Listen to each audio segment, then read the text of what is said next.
Hello நண்பா நண்பீஸ், யாருக்கெல்லாம் detective ட்ராமானா ரொம்ப பிடிக்குமோ அவங்களுக்காகனே செம்ம ட்விஸ்ட் அண்ட் டர்னோட ஒரு தரமான சைனீஸ் ட்ராமாவை எடுத்துட்டு வந்திருக்கேன். டிடெக்டிவ் சமோயேடுங்கிற ஒரு ஆன்ஷியன் சைனீஸ் ட்ராமாவை தான் நாம பார்க்க போறோம். இதுல மொத்தம் 5 முக்கியமான கேரக்டர்ஸ் இருக்காங்க. இவங்க 5 பேருமே சும்மா இல்லைங்க, எல்லாருக்குமே ஒரு ஸ்பெஷல் யூனிக்கான டேலண்ட் இருக்கு. கிரைமா பண்றவங்க எப்பவுமே அந்த கிரைம்ல மாட்டிக்க கூடாதுன்னு தான் ரொம்ப பார்த்து பார்த்து அந்த கிரைமா பண்ணுவாங்க. அப்படி இருந்து கூட அவங்க விட்டுட்டு போற சின்ன சின்ன க்ளூக்களை அவங்களுக்கு இருக்கிற அந்த யூனிக்கான டேலண்ட்டை வச்சு அந்த கல்பிரிட்ஸ் எல்லாம் அசால்ட்டா கண்டுபிடிக்கிறது தான் இதுல இருக்கிற ட்விஸ்டே. வாங்க சீரீஸ்க்கு போலாம். முதல் சீன்லயே ஒரு அம்மாவையும் அவங்களோட குட்டி பையனையும் தான் காட்டுறாங்க. அவங்களோட ஹஸ்பண்ட் இறந்துட்டார் போல இருக்கு. அவருக்கான ரிச்சுவல்ஸ் அவங்க பண்ணிட்டு இருக்காங்க. அப்பா அவங்க அந்த குட்டி பையன்ட்ட, அப்பா உங்க அப்பாவோட பேர்ல ஏற்பட்ட கலங்கத்தை நீ தான் போக்கணும்னு சொல்றாங்க. அது என்ன கலங்கங்கிறத நமக்கு அவங்க சொல்லவே இல்லை. அதுக்குள்ள அங்க அவங்க ஹஸ்பண்டோட ஃப்ரெண்டு ஒருத்தர் இறந்துட்டாங்கன்னா துக்கம் விசாரிக்கிறதுக்காக வருவாங்க இல்லையா, அப்படி அவர் வந்திருக்காரு. அப்போ அந்த அம்மா அந்த குட்டி பையன்ட்ட உள்ள போப்பான்னு சொல்றாங்க. உள்ள போன அந்த குட்டி பையனும் பயந்து போய் அலறி கத்துறான். அதை கேட்டு அவங்க எல்லாருமே அங்க போய் பாக்குறாங்க.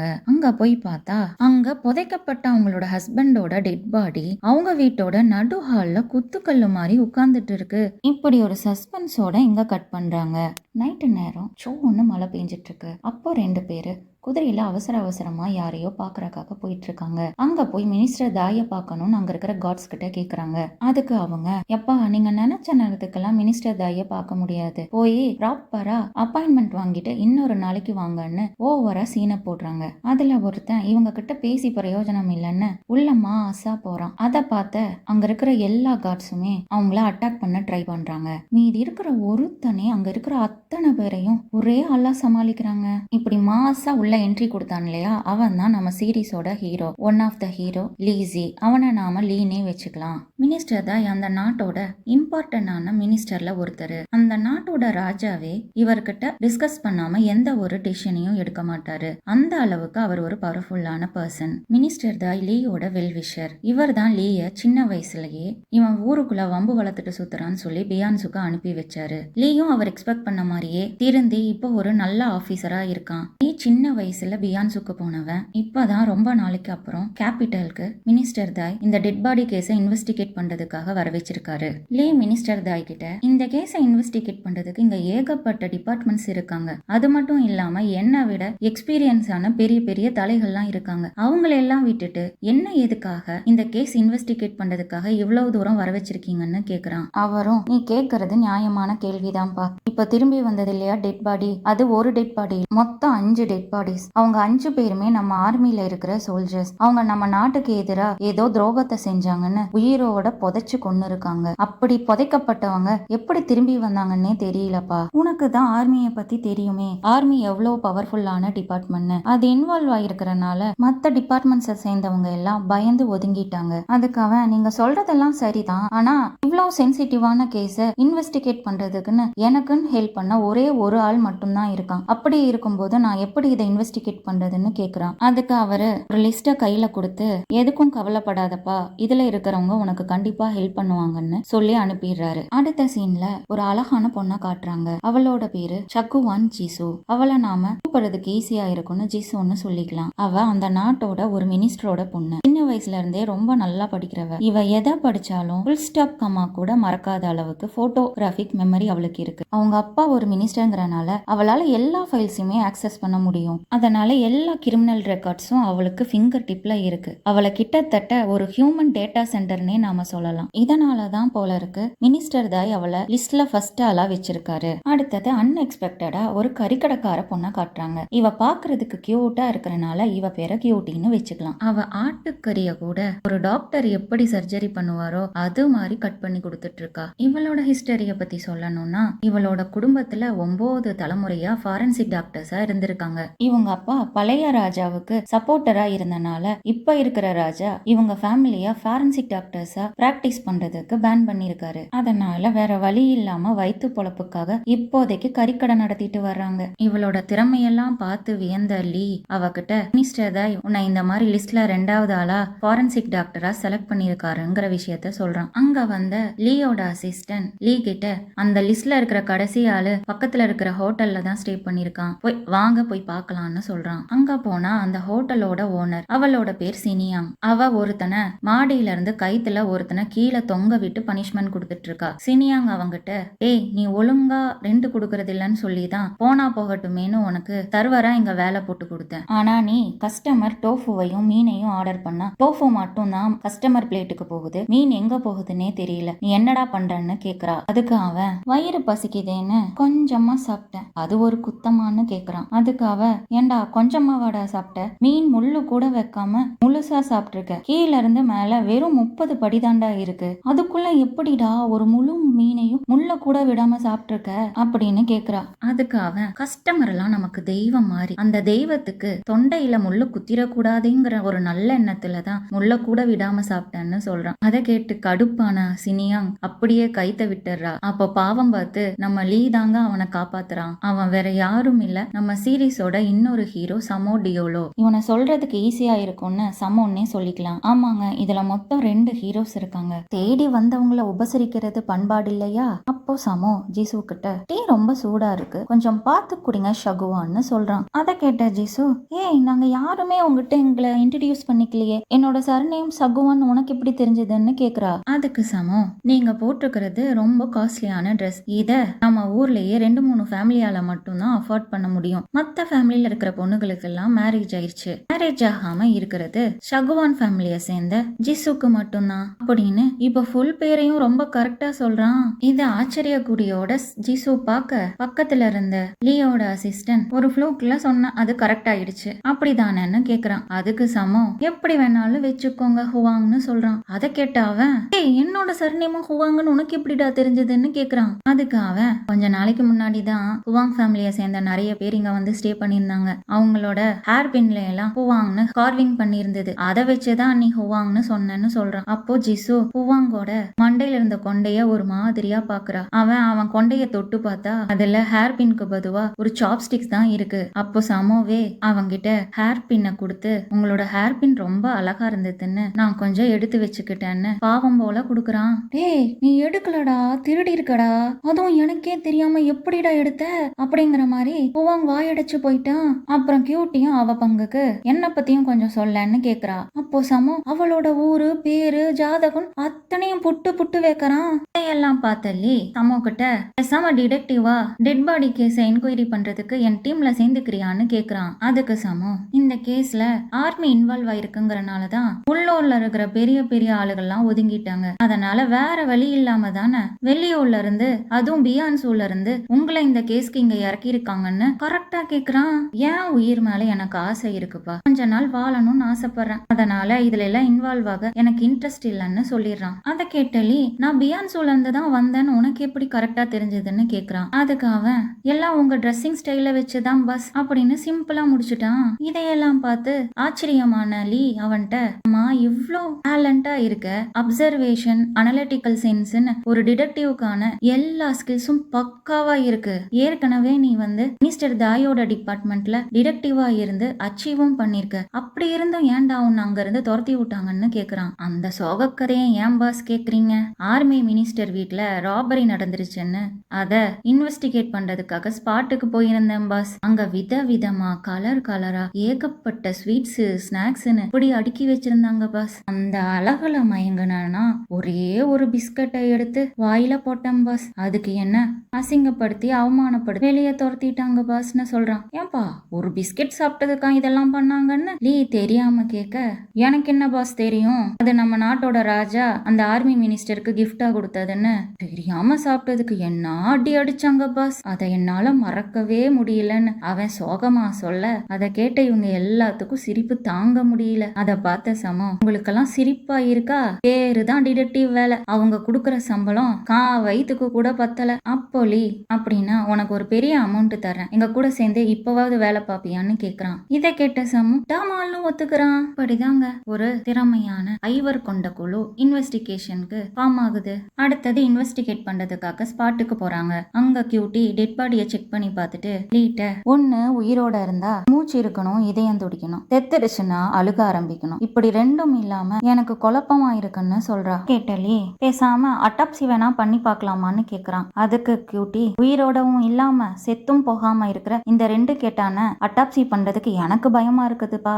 அப்படின்னு சொல்லிடுறா. சமோவும் அவன் பங்குக்கு டெட் பாடியை செக் பண்ணி பார்க்கறான். அந்த டெட் பாடியோட சுண்டு விரல்ல ஒரு மோதிரம் டிஃப்ரெண்டா வியர் பண்ணிருக்கான். அது மட்டும் சமோக்கு வியர்டா ஃபீல் ஆகுது. ஆனா அதை பத்தி இங்க யார்கிட்டயும் அவன் பேசிக்கல. அதுக்கப்புறம் லீ அந்த டெட் பாடியோட ஃபேமிலி கிட்ட சாரி சும்மா டெட் பாடினே சொல்லிட்டு இருக்க வேண்டாம், இவனை இப்போ இருந்து விக்டிம்னு சொல்லிக்கலாம். விக்டிமோட ஃபேமிலி கிட்ட இந்த இன்சிடென்ட் நடக்கும்போது நீங்க மட்டும்தான் இருந்தீங்களா இல்ல நீங்க இல்லாம வேற யாராவது உங்க கூட இருந்தாங்களான்னு கேக்குறான். அதுக்கு அவங்க நாங்க மட்டும் இல்லாம விக்டிமோட ஃப்ரெண்டும் எங்க கூட தான் இருந்தான். விக்டிமும் அந்த ஃப்ரெண்டும் சின்ன வயசுல இருந்தே ரொம்ப க்ளோஸ் ஃப்ரெண்ட்ஸ். அவங்க 2 பேருமே சேர்ந்து தான் ஆர்மியில ஜாயின் பண்ணாங்க. இந்த மாதிரி விக்டிம் நாட்டுக்கு துரோகத்தை பண்ணிட்டு உயிரோட புதைக்கப்பட்ட விஷயத்தையே எங்களுக்கு சொன்னது இந்த ஃப்ரெண்டு தான் அப்படிங்கறத சொல்றாங்க. அதை கேட்ட லீ இது இல்லாம வேற ஏதாவது இம்பார்ட்டன்டான டீடைல்ஸ் அவர் கொடுத்தாரான்னு கேக்குறாங்க. அதுக்கு அவங்க இது ராணுவ ரகசியம், இதுக்கு மேல எந்த டீடைல்ஸும் உங்களுக்கு கொடுக்க முடியாதுன்னு அவன் சொல்லிட்டான். நாங்களும் அதுக்கு மேல அவனை வற்புறுத்தலன்னு சொல்லிடுறாங்க. அதுக்கப்புறம் என்ன அந்த கேஸ பத்தின ஏதாவது டீடைல்ஸ் வேணும்னா அந்த ஃப்ரெண்டை பார்த்தா கண்டிப்பா கிடைக்கும்னு அவனை பாக்குறதுக்காக போறாங்க. அங்க போனா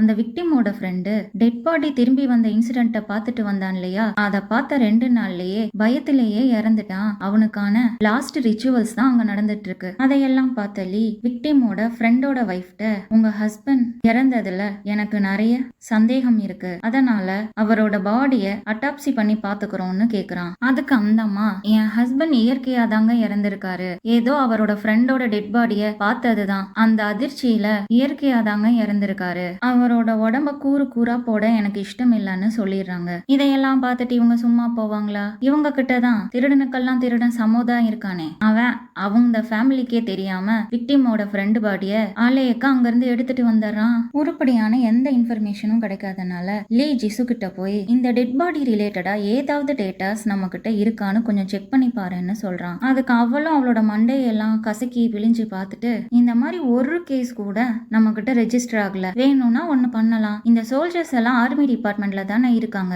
அதனால ஆர்மில வேணா செக் பண்ணி பாருன்னு ஒரு ஐடியாவை கொடுக்குறா. அப்புறம் என்ன அதுக்கு பர்மிஷன் வாங்குறதுக்காக ஆர்மி மினிஸ்டரை பாக்குறதுக்கு லீ சமோவை கூட்டிட்டு போறான். அங்க போன சமோ என்னங்க பாஸ் இது ஆர்மி மினிஸ்டர் வீடுன்னு சொல்ல மாட்டீங்களா, சொல்லிருந்தீங்கன்னா நான் வந்திருக்கவே மாட்டேன், ஒரு பிஸ்கெட்டை தின்னதுக்கு என்ன அந்த அடி அடிச்சது இந்த ஆள் தான் பாஸ் அப்படின்னு சொல்லி உள்ள வரமாட்டேன்னு அடம்பிடிக்கிறான். அதுக்கு லீ உள்ள வந்தாதான் துட்டு இல்லன்னா லேதுன்னு சொல்லிடுறான். அப்புறம் வேற வழி இல்லாம சமோவும் கூட போறான். உள்ள போனா அந்த ஆர்மி மினிஸ்டர் வால் பயிற்சி பண்ணிட்டு இருக்காரு. லீய பார்த்ததுமே என் கூட நீயும் சேர்ந்து பிராக்டிஸ் பண்ணுங்கிற மாதிரி கண்ணிலேயே ஜாட காட்டுறாரு. அதை புரிஞ்சுக்கிட்ட லீ அவனும் அவர் கூட சேர்ந்து பிராக்டிஸ் பண்றான். சும்மா 2 பேருமே ஒருத்தருக்கு ஒருத்தர் சளைக்காம சும்மா சூப்பரா பிராக்டிஸ் பண்றாங்க. அதுல யார் ஃபர்ஸ்ட் வாழை தட்டி விடுறாங்களோ அவங்க தான் வின்னர். அப்படி லீ ஃபர்ஸ்ட் ஆர்மி மினிஸ்டரோட வாழை தட்டி விட்டு அவன் வின் பண்ணிடுறான். அதை டேக்கிள் பண்றதுக்காக ஆர்மி மினிஸ்டர் அவரோட இடுப்புல இருந்து ஒரு சுருள் கத்தியை எடுத்து அவரும் திரும்பவும் அவன் கூட சண்டை போடுறாரு.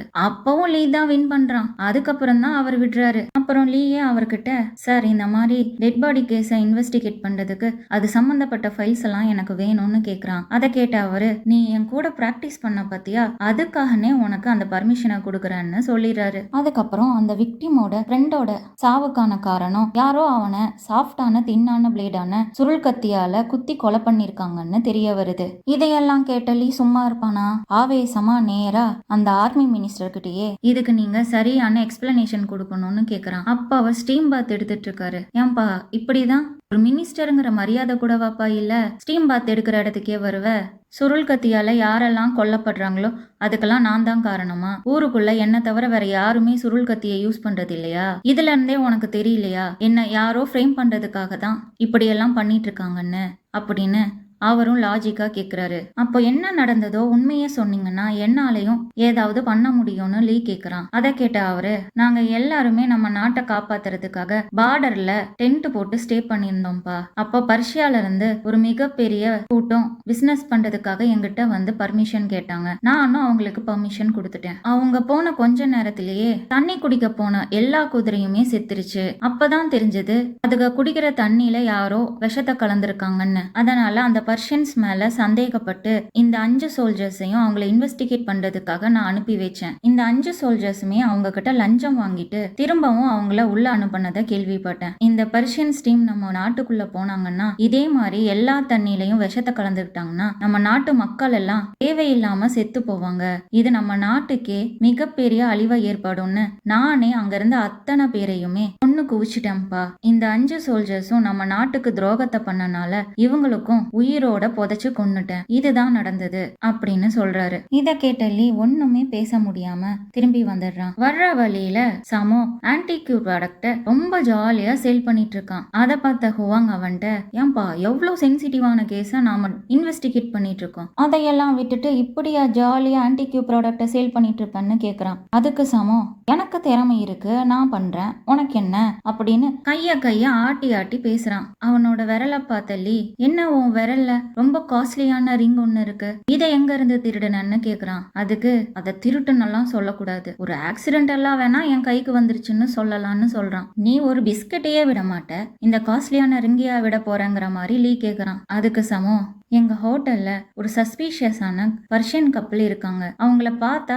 எனக்கு திருடங்க மாதிரி ஃபீல் ஆச்சு, அதனால அவங்க ரூமுக்குள்ள போய் செக் பண்ணி பார்த்தேன். அங்க ஏகப்பட்ட காஸ்ட்லியான திங்ஸ் எல்லாம் இருந்தது. அப்பதான் இது அழகா இருக்கேன்னு என் கைவரல்ல மாட்டினேன். அங்கேயே ஒரு ரேரான பாய்சன் இருந்துச்சு. அந்த பாய்சன் நம்ம கேபிட்டல்ல கிடைக்கவே கிடைக்காது. பார்டர் பிளேசஸ்ல கிடைக்கிற பாய்சன் இங்க எப்படி வந்துச்சுன்னு யோசிச்சுட்டு இருக்கும் போதே அந்த கப்பல்ஸ் அங்க வந்துட்டாங்க. வேற வழி இல்லாம தான் அந்த ரூமை விட்டு வெளியே வந்துட்டேன். இப்படிதான் ஆக்சிடென்டா இந்த மோதிரம் என் கைக்கு வந்துச்சுன்னு சமாளிக்கிறான். அதுக்குள்ள கியூட்டி அங்க வந்து அந்த விக்டிமோட ஃப்ரெண்ட யாரோ ஃபர்ஸ்ட் பாய்சன் வச்சு கொன்னு இருக்காங்க, அதுக்கப்புறம் தான் சுருள் கத்தியை வச்சு கட் பண்ணிருக்காங்கிறத சொல்றா. இதையெல்லாம் வச்சு அந்த பர்ஷியன் கப்பிள்ஸ்க்கும் இந்த கேஸுக்கும் ஏதோ ஒரு சம்பந்தம் இருக்கு, அதனால அவங்கள போய் என்கொயரி பண்ணலாம்னு போறாங்க. இவங்க எல்லாருமே அவங்கள சுத்தி வளைச்சாங்கன்னு தெரிஞ்ச உடனேயே அந்த பர்ஷியன் கப்பிள் இமீடியட்டா அந்த விஷத்தை சாப்பிட்டுட்டு ஸ்பாட்லயே இறந்துடுறாங்க. அடுத்த சீன்ல ஹுவாங் லீ கிட்ட, சார் எப்படியோ இந்த கேஸ் சால்வ் ஆயிருச்சு, அந்த ஃப்ரெண்டோட பாடியில இருந்த விஷமும் பர்ஷியன் கப்பிள் கிட்ட இருந்த விஷமும் ஒண்ணுதான்னு ரிப்போர்ட்ல வந்துச்சு,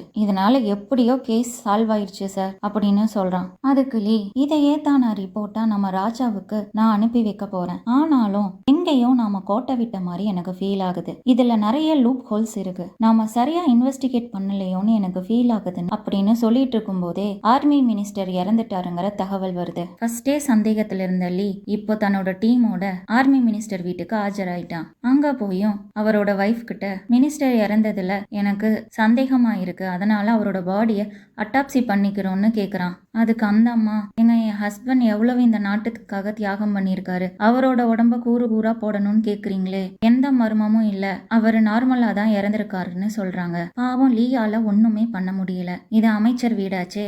அப்போதான் சாமோ அங்க இருக்கிறவங்க கிட்ட, அட்டாப்சி பண்ணல, ஆனா நீங்க எங்களுக்கு ஒரு ஹெல்ப் பண்ணணும், இப்ப ரீசெண்டா ஏதாவது உங்க வீட்டுல வியர்டா நடந்துதான்னு கேக்குறான். அப்போதான் உங்க வீட்டுல வேலை செய்யறவரு, ஆமாப்பா நேத்து நைட்டு எங்க வீட்டுக்கு ஒரு திருடன் வந்தான், அவன் கிச்சனுக்குள்ளதான் உருட்டிட்டு இருந்தான், அந்த சத்தத்தை கேட்டு உள்ள போய் பார்த்தோம், கிச்சன்ல இருக்கிற எல்லா பொருளையும் களைச்சு வச்சிருந்தான், அதுல ஏதாவது விஷம் கலந்துருக்குமோன்னு பயந்து அங்க இருந்த எல்லா பொருளையுமே கொண்டு போய் வெளியே கொட்டிட்டோம், இவ்வளவுதான்ப்பா நடந்ததுன்னு சொல்றாரு. அதை கேட்ட சமோ கிச்சனை போய் செக் பண்ணி பாக்குறான். கிச்சன்ல இருந்து வெளியே வந்த சமோ நேரா மினிஸ்டர் பாடி மேல விழுந்து அழுது போராண்டு அப்படி கதறி கதறி அழுகுறான். அவங்க டீமுக்கு தான் தெரியுமே சமோ எதுக்கு இருக்குத்தனமா பண்ணாலும் அதுல ஒரு ரீசன் இருக்கும்னு. இதோட இங்க இந்த சீனை கட் பண்றாங்க. அடுத்த சீன்ல திரும்பவும் அந்த டெட் பாடியை தான் காட்டுறாங்க. அங்க சமோ, போதும்பா நடிச்சதெல்லாம், ஃபர்ஸ்ட் நம்ம நாட்டுக்கு துரோகத்தை செஞ்ச, அப்புறம் உன்னோட பாவப்பட்ட அந்த ஃப்ரெண்ட கொன்ன, இப்போ நம்ம நாட்டோட மினிஸ்டரையும் கொன்னு இருக்கு, இது மட்டும் தானா இல்ல இன்னும் எத்தனை பேரை கொல்ல போறேன்னு கேக்குறான். இவ்வளவு நாள் டெட் பாடியா இருந்தவன் இப்ப உயிரோட எந்திரிக்கிறான்.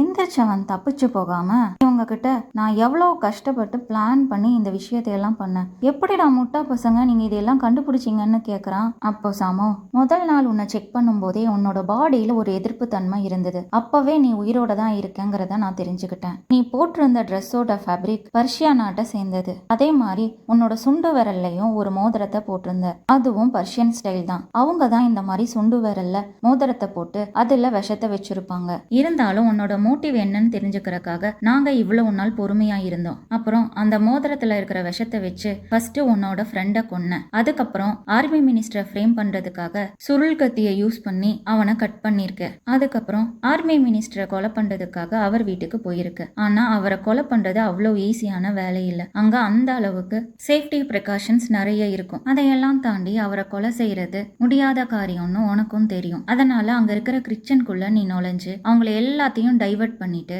ஆர்மி மினிஸ்டர் கூட தான் நீ ஒர்க் பண்ணங்கறனால அவரை நேரடியா கொலை பண்றது ரொம்ப கஷ்டம்னு ஸ்டீம் பாத் எடுத்துக்கிற. அந்த ஸ்டோன்ஸ்ல நீ விஷத்தை கலந்துட்ட.